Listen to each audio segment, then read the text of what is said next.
মায়ার নবী দোয়া করছেন, হে মালিক, আমার উম্মত যদি গুনাহে লিপ্ত হয়, দুনিয়ার জমিনে চেহারা পাল্টায়া তুমি লজ্জা দিও না।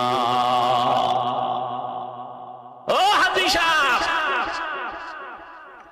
সুদের টাকায় তুমি হজ করেছো, বাইতুল্লাহ গিয়ে তুমি লাব্বাইক লাব্বাইকের আওয়াজ দিয়েছো, একবার না 2-3 বার হজ করেছো, এরপরেও তোমার সন্তানটা হারাম ব্যবসা করে তুমি ফিরাইলা না। আছে না নাই? কয়দিন আর বাহাদুরি চলবে? কোন বাহাদুরি?